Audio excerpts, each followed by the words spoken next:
They dazzled on the silver screen, their beauty and talent capturing the hearts of millions. But behind the fame and celebrity of Hollywood's golden age, there was a darker story, a tale of tragedy, addiction, and lives cut short. From Clara Bow, the original It Girl, to Carole Lombard, the queen of screwball comedies, these actresses had it all: fame, fortune, and adoration. Yet each faced a battle they couldn't win, a battle with the bottle that would ultimately lead to their downfall. Meet the Hollywood actors who drank themselves to death. Get ready for a journey into the hidden chapters of Hollywood history, where the spotlight shines not on their stardom, but on their struggles and the lessons they left behind. Clara Bow, the original It Girl, drowned in a sea of alcohol. She burst onto the Hollywood scene in the 1920s, becoming an instant sensation and the epitome of the roaring 20s flapper lifestyle. Born on July 29, 1905. In Brooklyn, New York, she rose from a life of poverty to become one of the biggest stars of the silent film era. Her breakthrough came in 1927 with the film It, earning her the nickname the It Girl. However, the pressures of fame took a toll on her mental health. Clara struggled with severe anxiety and turned to alcohol as a coping mechanism. Her drinking escalated during the transition from silent films to talkies, a period that saw many stars of her era fade into obscurity. She was often seen intoxicated at Hollywood parties, and her behavior became increasingly erratic. In 1931, she abruptly retired from acting, citing nervous breakdowns and extreme stress. Her marriage to actor Rex Bell in 1931 seemed like a new chapter, but her alcoholism continued to plague her. Clara was hospitalized multiple times for her mental health issues, exacerbated by her heavy drinking. She spent her later years in seclusion, far removed from the Hollywood spotlight, until her death on September 27, 1965, from a heart attack. While the official cause of death was not directly attributed to alcohol, her years of heavy drinking had undoubtedly taken a toll on her health. Jean Harlow, Hollywood's original blonde, bombshell, succumbs to illness and addiction. She was the original blonde bombshell, captivating audiences with her platinum blonde hair and sultry screen presence. Born Harlan Harlow Carpenter on March 3, 1911 in Kansas City, Missouri, she moved to Hollywood at a young age and quickly rose to stardom. Her breakthrough role came in Howard Hughes' Hell's Angels in 1930, and she became one of the biggest box office draws of the 1930s. Life in the fast lane came with its own set of challenges. The pressures of fame, coupled with a tumultuous personal life, led her to seek solace in alcohol. Her drinking habits were well known within Hollywood circles, often overshadowing her professional achievements. She was married 3 times, each relationship fraught with issues exacerbated by her alcoholism. In 1937, she began experiencing health issues, including extreme fatigue and nausea. Despite her symptoms, she continued to work on the film Saratoga. Tragically, her health rapidly deteriorated, and she was hospitalized for kidney failure. On June 7, 1937, she passed away at the young age of 26. The official cause of death was listed as cerebral edema, a complication of kidney failure. While alcohol was not cited as the direct cause, her years of heavy drinking had undoubtedly contributed to her poor health. Susan Hayward, a fiery talent engulfed by personal demons. A powerhouse on screen, she was known for her fiery red hair and equally fiery performances. Born Edith Mariner on June 30, 1917, in Brooklyn, New York, she moved to Hollywood and changed her name to Susan Hayward. Her career took off in the 1940s, earning her 5 Academy Award nominations and a win for I Want to Live in 1958. Despite her professional success, her personal life was fraught with challenges. She was married twice, first to actor Jess Barker, with whom she had a tumultuous relationship that ended in a bitter divorce in 1954. Her second marriage to Floyd Eaton Chalkley was happier but short-lived due to his sudden death in 1966. These personal setbacks led her to seek comfort in alcohol, a habit that escalated over the years. In the late 1960s, she began experiencing health issues, including frequent headaches and seizures. Doctors diagnosed her with brain cancer in 1972. a condition that many speculate could have been exacerbated by her years of heavy drinking and smoking. She underwent treatment, including chemotherapy and radiation, but her health continued to decline. On March 14, 1975, she passed away at her home in Beverly Hills. While alcohol was not the direct cause of her death, it had certainly played a role in her deteriorating health. Tallulah Bankhead, the eccentric star whose light dimmed too soon. A woman of many talents and even more controversies, she was as famous for her off-screen antics as she was for her on-screen performances. Born on January 31, 1902 in Huntsville, Alabama, she moved to New York City to pursue a career in acting. Her Broadway debut came in 1918, but it was her performance in The Little Foxes in 1939 that solidified her reputation as a formidable actress. Her lifestyle was as extravagant as her personality. Known for her wit, her parties were legendary, often lasting until the early hours of the morning. But this lifestyle came at a cost. She was a heavy smoker and drinker, habits that were exacerbated by her struggles with depression and various health issues. Her drinking became so problematic that it began to interfere with her work. She often showed up on set intoxicated, leading to tensions with directors and co-stars. In the 1950s, her health began to decline rapidly. She suffered from multiple bouts of pneumonia and was diagnosed with emphysema and malnutrition, conditions worsened by her chronic alcoholism. Despite numerous hospitalizations, she continued to drink heavily until her death on December 12, 1968, from double pneumonia complicated by emphysema. While alcohol was not listed as the direct cause of her death, it was a contributing factor to her declining health and ultimately her demise.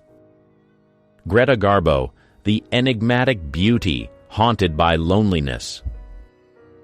A symbol of mystery and allure, her face graced the screens of both silent films and talkies, leaving an indelible mark on Hollywood history. Born Greta Lovisa Gustafsson on September 18, 1905, in Stockholm, Sweden, she moved to the United States in the early 1920s and quickly rose to stardom. Her roles in films like Anna Karenina, 1935, and Camille at 1936 earned her critical acclaim and solidified her status as one of the greatest actresses of her time. Despite her on-screen charisma, she was intensely private and struggled with the pressures of fame. This led her to seek solace in alcohol, a habit that became more pronounced as she aged. Her drinking was a well-guarded secret, but those close to her knew that it was a coping mechanism for her increasing reclusiveness and bouts of depression.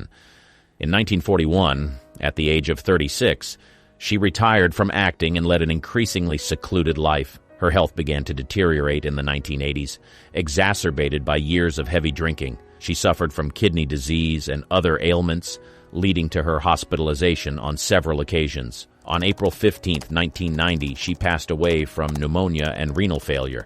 While alcohol was not cited as the direct cause of her death, her years of heavy drinking had undoubtedly contributed to her declining health.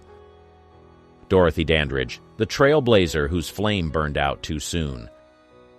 A groundbreaking figure in Hollywood, she broke racial barriers and became the first African-American actress to be nominated for an Academy Award for Best Actress for her role in Carmen Jones, 1954. Born on November 9, 1922, in Cleveland, Ohio, she started her career as a nightclub singer before transitioning to film. Her beauty and talent quickly caught the attention of Hollywood producers, but her roles were often limited due to the racial prejudices of the time. The limitations imposed on her career took a toll on her mental well-being. She faced financial difficulties and was often typecast in roles that did not do justice to her talent. To cope with the stress and disappointment, she turned to alcohol, a habit that spiraled into addiction. Her drinking affected her professional relationships, leading to fewer job offers and increasing financial strain. Her personal life was equally tumultuous. She was married twice, first to dancer Harold Nicholas and then to Jack Dennison, both marriages ending in divorce and leaving her emotionally and financially drained. On September 8, 1965, she was found dead in her West Hollywood apartment. The cause of death was ruled as an accidental overdose of antidepressants, but her chronic alcoholism was a contributing factor to her untimely demise at the age of 42. Jeanne Eagels, a meteoric rise cut short by addiction. A star whose light shone brightly but briefly, she was one of the most promising talents of the late 1920s. Born Jeanne Eagles on June 26, 1890, in Kansas City, Missouri, she began her career in vaudeville before transitioning to Broadway. Her performance in the play Rain in 1922 catapulted her to stardom, and she soon made her way to Hollywood. Her success, however, came with its own set of challenges. The pressure to maintain her newfound fame and the grueling work schedule led her to seek relief in alcohol and drugs. Her addiction became so severe that it started affecting her work. She was often late to set and sometimes unable to perform. Despite her obvious talent, her unreliability made her a risky investment for producers. Her personal life was equally chaotic. She was married twice, first to actor Edward Harris Coy and then to Morris Dubinsky, both relationships marred by her increasing dependency on alcohol and narcotics. Her health began to deteriorate rapidly, and she was frequently hospitalized for what was then termed nervous disorders, a euphemism for her addiction issues. On October 3, 1929, she died suddenly at the age of 39. The official cause of death was listed as alcoholic psychosis, a term used to describe severe mental conditions arising from chronic alcohol abuse. Her death served as a cautionary tale for the entertainment industry, highlighting the dangers of addiction amidst the glamour and glitz of Hollywood fame. Thelma Todd, the comedy queen's mysterious end.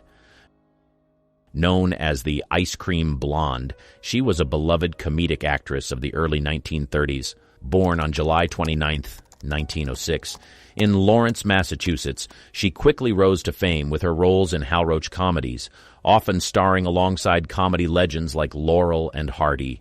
Her beauty and comedic timing made her a popular figure in Hollywood, but behind the laughter lay a life filled with challenges. The constant pressure to maintain her image and the demands of her career led her to seek comfort in alcohol. Her drinking was an open secret in Hollywood, often discussed in hushed tones but rarely addressed publicly. She was also involved in a series of tumultuous relationships, most notably with film director Roland West, which added to her emotional stress. On the morning of December 16, 1935, she was found dead in her car inside the garage of her lover, Roland West. The official cause of death was carbon monoxide poisoning, but the circumstances surrounding her death remain a subject of speculation and controversy to this day. Some believe it was a suicide, while others suspect foul play, possibly related to her involvement with organized crime figures who frequented her restaurant, Thelma Todd's Sidewalk Cafe. While alcohol was not directly implicated in her death, her years of heavy drinking had taken a toll on her emotional and physical well-being, contributing to the cloud of mystery that still hangs over her untimely demise at the age of 29. Lupe Velez, the Mexican Spitfire's tragic finale. Dubbed the Mexican Spitfire for her vivacious screen presence and fiery personality, she was a force to be reckoned with in Hollywood during the 1930s. Born Maria Guadalupe Villalobos Velez on July 18, 1908, in San Luis Potosi, Mexico, she moved to the United States in her late teens to pursue a career in entertainment. Her breakthrough came with the film The Gaucho in 1927, and she quickly became a household name. Her on-screen persona was larger than life, but off-screen, she struggled with the emotional toll of fame. Known for her tempestuous relationships, including a highly publicized marriage to actor Johnny Weissmuller, her personal life was a constant source of tabloid fodder. To cope with the stress, she turned to alcohol, a habit that spiraled into addiction over the years. Her career began to wane in the late 1930s, and she found it increasingly difficult to secure roles that matched her talent. This professional decline, coupled with her failed relationships, led her into a deep depression. On December 13th, 1944, she was found dead in her Beverly Hills home. The official cause of death was ruled as suicide by an overdose of Seconal, a barbiturate. While alcohol was not the direct cause, her chronic drinking had exacerbated her emotional instability, leading to her tragic end at the age of 36. Frances Farmer, the rebel, torn apart by Hollywood's machinery. A woman of immense talent and beauty, she was also one of Hollywood's most misunderstood figures. Born on September 19, 1913, in Seattle, Washington, she gained early fame for her controversial high school essay God Dies, which caught the attention of local newspapers. Her acting career took off with a theater scholarship, and she eventually made her way to Hollywood, starring in films like Come and Get It, 1936, and Son of Fury, 1942. Her outspoken nature and refusal to conform to Hollywood norms made her a target for the studio system.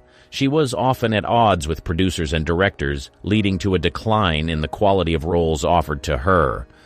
To cope with the stress and disappointment, she turned to alcohol, which soon became a full-blown addiction. Her life took a darker turn in the 1940s, when she was arrested multiple times for drunk driving and assault. She was eventually committed to a mental institution where she underwent electroconvulsive therapy, a treatment that had devastating effects on her mental health. Despite attempts to revive her career in the 1950s, her health and spirit were broken, largely due to her years of alcohol abuse and the brutal treatment she received while institutionalized.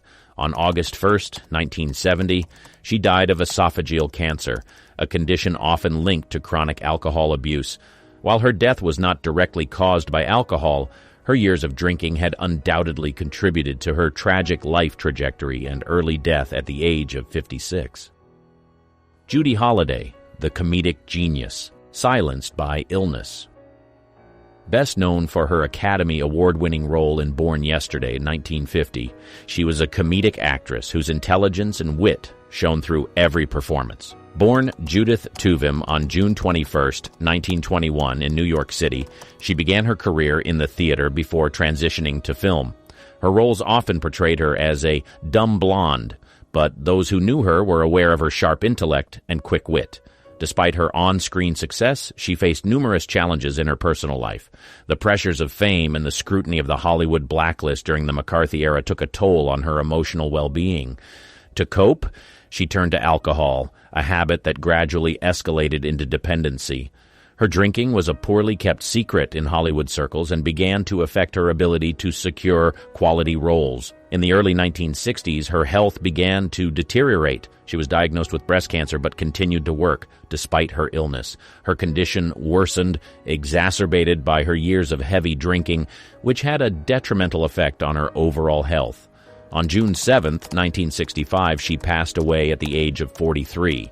While cancer was the official cause of her death, her chronic alcohol abuse had undoubtedly weakened her body, making it difficult for her to fight the disease. Vivien Leigh, the Southern belle who couldn't escape her demons. Immortalized for her role as Scarlett O'Hara in Gone with the Wind, 1939, she was the epitome of grace and beauty on screen. Born Vivian Mary Hartley on November 5, 1913, in Darjeeling, British India, she moved to England at a young age and pursued a career in acting. Her performance in Gone with the Wind earned her an Academy Award for Best Actress, and she later won another for A Streetcar Named Desire, 1951. Despite her professional triumphs, her personal life was fraught with difficulties.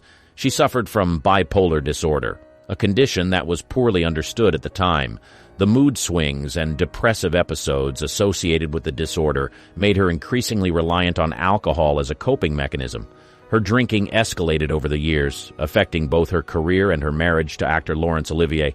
Her health began to decline in the late 1950s, exacerbated by her chronic tuberculosis, a condition she had battled since her youth.